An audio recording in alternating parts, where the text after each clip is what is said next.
Бүгүндөн тарта мамлекеттик материалдык резерв фондунан 40 000 тонна буудай даны кампадан чыгарылат. Бул туурасында Айыл чарба министрлигинин маалымат кызматы кабарлады. Буга чейин депутаттар ундун кымбатташы боюнча маселе көтөрүшкөн. Россиядан буудайдын Казакстан аркылуу келишинде маселе жаралган. Казак өндүрүшүндөгү ундун баасы өскөн. Министрлик өлкөдө буудайдын көлөмү жетиштүү экенин, кооптонууга негиз жоктугун айтты. Эске салсак, кечээ УКМКнын башчысы, министрлер кабинетинин төрагасынын орун басары Камчыбек Ташиев депутаттарды ундун баасы боюнча хайып кармоого чакырып, баа көтөрүлбөстүгүн айткан. Россияда күйүүчү майлоочу майды экспорттоого салынган тыюулардан Кыргызстанга тиешеси жок. Бул туурасында Россия өкмөтүнүн токтомунда жазылган. Россия өкмөтү күйүүчү майдын баасын ички рынокто турукташтыруу үчүн чектөө киргизген. Документте экспорттун эмбаргосу Евразия экономикалык биримдиги өлкөлөрүндө жайылтылбай турганы белгиленген. Эскерте кетсек, Кыргызстан Евразия экономикалык биримдиктин мүчөсү, анда индикативдик баланс болот. Бул Россиядан күйүүчү майды пошлинасыз ташып келүү лимити. Быйылкы жылга 460 000 тонна бензин жана 485 000 тонна дизель каралган. Өлкөдөгү дизель жана бензиндин басымдуу бөлүгү Россиядан ташып келинет.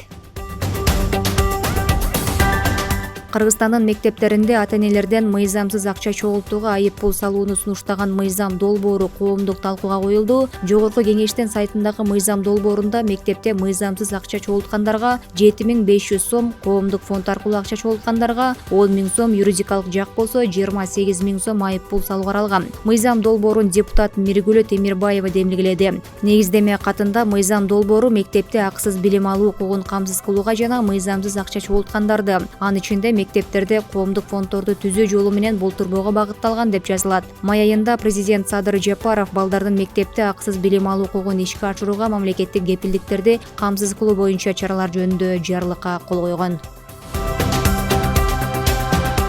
Кыргызстандын туристтик дараметин жогорулатуу жана туризмди жайылтуу максатында масштабтуу маалыматтык кампания өткөрүлүп жатат. Бул тууралуу туризм департаменти билдирет. Мекеменин маалыматына ылайык, бүгүн 22 сентябрда аталган кампаниянын алкагында Бириккен Араб Эмираттарынан 150 адамдан турган делегация Бишкекке келди. Маалыматтык кампания Бириккен Араб Эмиратында социалдык тармактарда кеңири чагылдырылып, Кыргызстанда саякаттоо боюнча билдирүүлөр, видеолор, кийимдер конкурстары, аба ырайы жана тамак аш боюнча темадагы посттор жарыяланат. Бул компаниянын негизги концепциясы Бириккен Араб Эмираты жана Перс булуңунун аймагында Кыргызстанды туристтик өлкө катары ооздон оозго блогерлер жана саякатчылар аркылуу маалымдоо болуп саналат.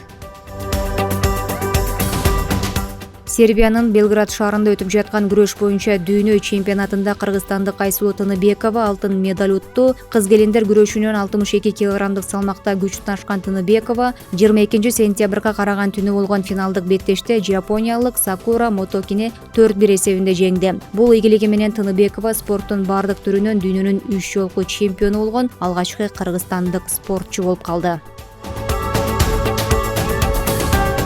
Кыргызстандын кыз келиндер күрөшү боюнча курама командасы дүйнөлүк чемпионатта командалык эсепте 56 өлкөнүн ичинен 8-орунду ээледи. Ал эми 6 алтын, 1 күмүш жана 1 коло медаль жеңип, 195 упай менен жалпы командалык эсепте биринчи сапка Япония курамасы жайгашты. АКШ курамасы 1 алтын, 2 күмүш жана 4 коло байгеге ээ болуп, 135 упай менен экинчи орунду ээледи. Ал эми Монголия курамасы 3 күмүш медаль утуп, командалык эсепте 3-орунга жайгашты. Эскерте кетсек, дүйнө чемпионаты 16 сентябрдан 24 сентябрга чейин Сербиянын Белград шаарында өтүүдө. Аталган мелдешке кыргыз балбандар Айсулуу Тыныбекова алтын медаль тагынса, Айпери Медет кызы күмүш медаль тагынды.